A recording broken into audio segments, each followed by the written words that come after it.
Assalamualaikum warahmatullahi wabarakatuh. Selamat pagi, salam sejahtera untuk kita semuanya. Apa kabar anak-anakku sekalian? Bapak harap kalian dalam keadaan sehat selalu dan tetap semangat. Bapak sehat dan kalian juga sehat. Amin. Baiklah anak-anakku sekalian, sebelum kita belajar, marilah kita berdoa sesuai ajaran agamanya masing-masing. Berdoa dimulai.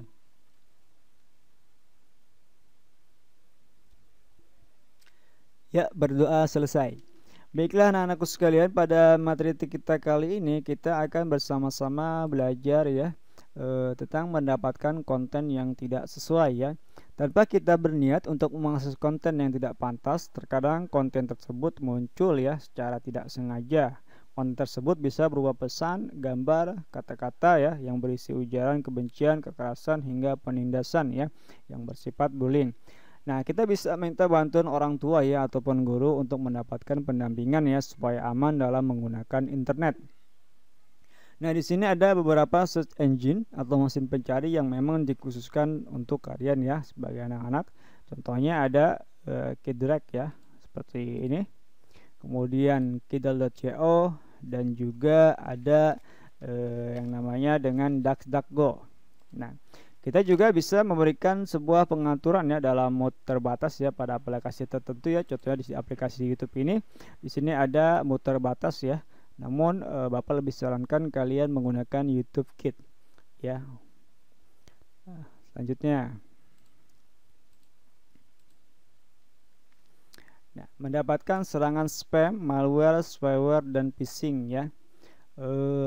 Keberadaan internet ini menjadi sasaran empuk bagi siapa? Bagi orang-orang yang ingin mencari keuntungan secara sepihak. Sehingga di internet banyak sekali muncul spam, malware, spyware, dan phishing. Mungkin beberapa dari kalian pernah mendengar kalimat ini ya. Spam itu apa? Spam adalah merupakan email sampah dari orang yang tidak dikenal dan berpotensi berisi iklan-iklan dan penipuan yang bisa menjadi ancaman bagi kita. Nah, ini biasanya berada di folder spam yang ada di email kita.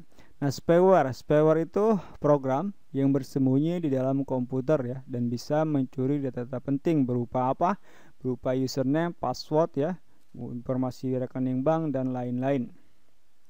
Nah, di sini juga ada phishing ya. Phishing merupakan aksi penipuan online dengan cara membuat penerima email mengklik link yang diberikan ya dan bisa mencuri data penting yang dimiliki oleh pengguna internet ya. Jika kalian mengklik link tersebut, apalagi memasukkan data kalian ya berupa username dan password ya, karena hal itu merupakan sangat privasi ya, sangat rahasia ya. Jadi jangan mudah-mudah untuk memberikan username dan password kepada orang lain apalagi tidak dikenal. Kemudian malware itu malicious software ya, program yang memang dikhususkan untuk apa? Untuk merusak ya, untuk merusak, mengganggu ya, ataupun memberikan dampak buruk ya bagi data bahkan jaringan. Nah, seperti apa? Seperti virus, worm dan trojan ya. Virus itu dia bekerja ya, dia tidak bisa bekerja sendiri ya. Dia harus ada pihak ketiga ya. Misalnya kalian menginstal sebuah software ya, yang mana software tersebut ilegal. Maka ketika kalian membuka software itu, nah virus ini akan bekerja ya. Sedangkan worm itu dia bisa menyebar dari komputer satu ke komputer lain tanpa bantuan orang lain. Dan trojan ini dia menginstal ya. Artinya tahu-tahu di perangkat kalian tuh ada software ataupun aplikasi yang kalian sendiri tidak pernah menginstalnya. Nah, ini trojan. Dia menginstal dirinya tanpa persetujuan kita ya. Kalau dulu sering ya, tapi kalau sekarang Bapak lihat keamanannya agak sedikit lebih bagus lah dibanding dahulu.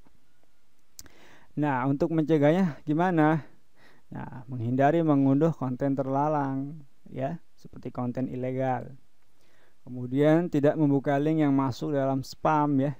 Jadi kalau masuk link itu yang kita aja tidak pernah mendaftar ya, itu diabaikan saja. Kemudian memasang software anti spam di komputer ya. Cuma ini Bapak sendiri sih nggak pakai ini sih. Nah, kalau ini Bapak yang pakai nih, memperbarui antivirus di komputer ya. Antivirus itu cukup antivirus bawaan Windows sudah bagus kok. Yang ini sudah bagus. Yang penting ini harus on terus nih. Ya. Jadi biasanya kalau ada program yang atau ada file yang mencurigakan langsung ngasih tahu. Nah, harus apa? Jadi harus bijak berselancar di dunia maya. Nah, di sini ada sosial media nih yang memang dikhususkan untuk kalian sebagai anak-anak ya. Tapi sekarang anak-anak sekarang malah sudah pada main Facebook, IG ya, dan lain sebagainya ya. Padahal belum cukup umur ya. Apalagi YouTube tuh, Bapak sampai tahu itu channel kalian tuh ya. Bapak sih nggak apa-apa kalian main YouTube ya. Cuman kalau nanti mau dimonetize itu harap Gmailnya diubah ya umurnya. Naikin jadi 18 tahun ke atas ya. Jadi kalau masih di bawah itu ya nanti nggak akan diterima. Dan juga untuk verifikasi PIN-nya nanti ya kan harus juga verifikasi identitas ya. Nah ini ada sosial media ya, PopJam, kemudian Edmodo, kemudian juga ini ya, ini PopJam nih seperti ini nih. Nah PopJam ini memang untuk anak-anak ya. Kemudian ini Edmodo ya. Nah,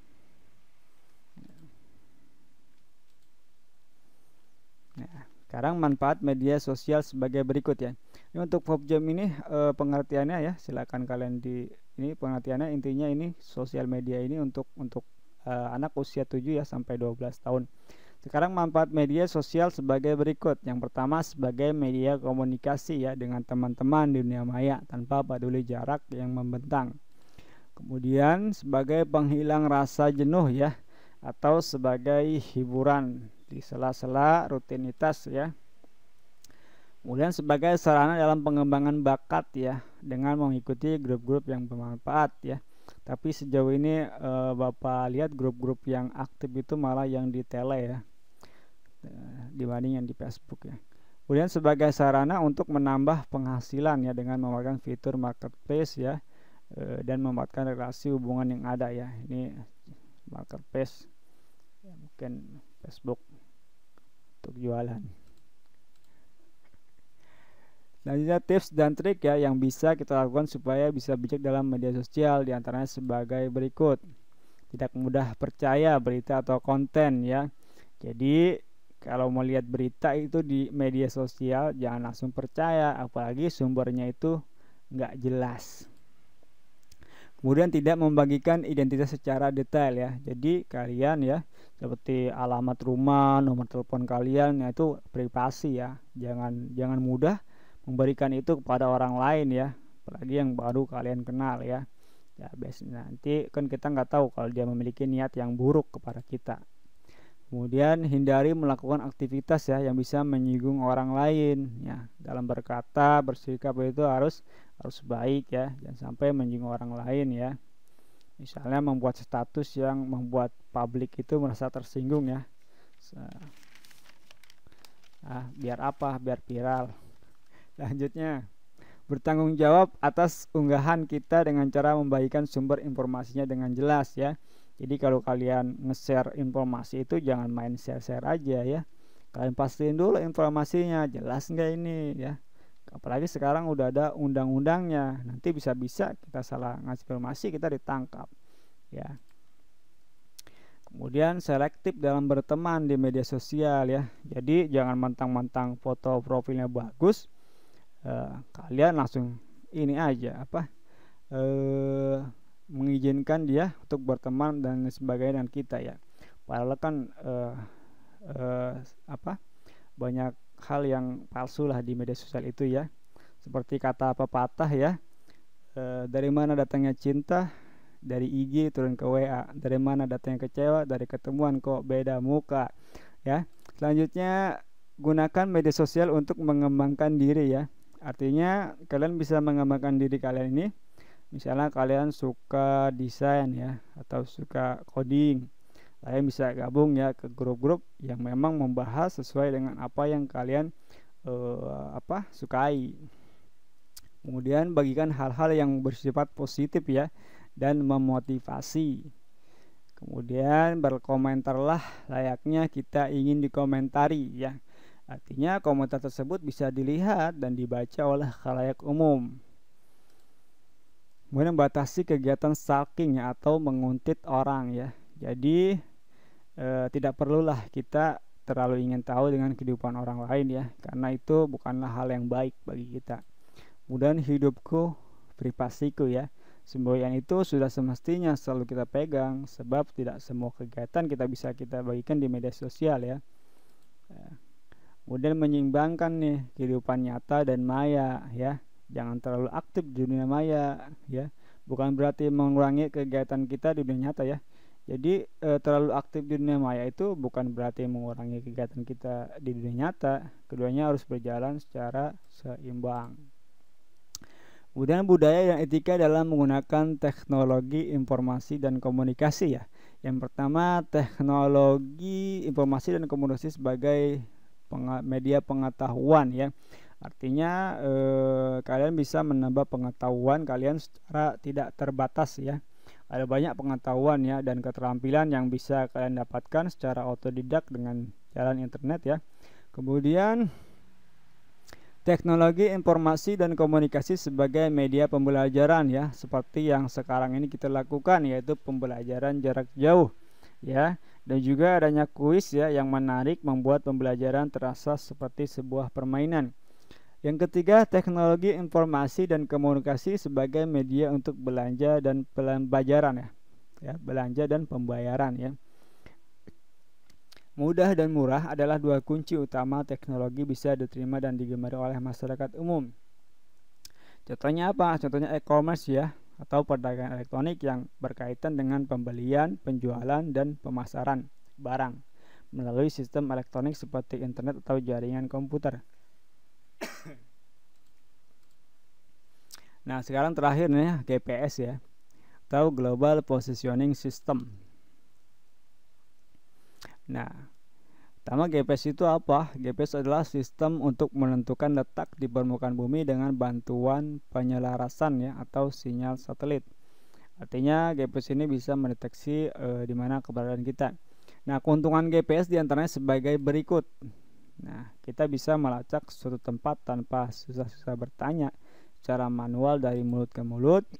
Kemudian kita bisa menemukan, melacak perangkat kita ketika kita kehilangan perangkat tersebut ya. Yang ketiga, GPS lebih mudah, efektif, dan efisien untuk digunakan daripada peta konvensional. Nah, sekarang kekurangan GPS itu apa? Kekurangannya adalah dengan mengaktifkan GPS memungkinkan seseorang bisa mengetahui lokasi kita ya, jadi jangan selalu mengaktifkan GPS ini ya. Aktifkan saja jika diperlukan. Nomor 2, koordinat pada satelit terkadang menunjukkan kesalahan sehingga mempengaruhi keakuratan data yang ditunjukkan ya. Kemarin juga Bapak sudah memberikan pertanyaan ya, apa perbedaan GPS dan Google Maps? Nah, dan Bapak lihat jawabannya sih lumayan ya, agak masuk akal. Nah, sekarang tugas kalian ya. Tugasnya adalah carilah informasi mengenai ancaman online dan buatlah poster dengan tema ya. Tugas ini bisa kalian buat ya berdua ataupun bertiga, bebas ya. Yang penting nanti dikasih nama ya.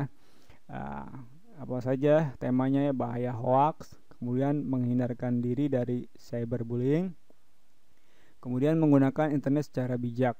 Nah ya, kalian cari informasi ini ya mengenai ancaman online, kemudian buat poster ya dengan temanya ini nih, 3 ini.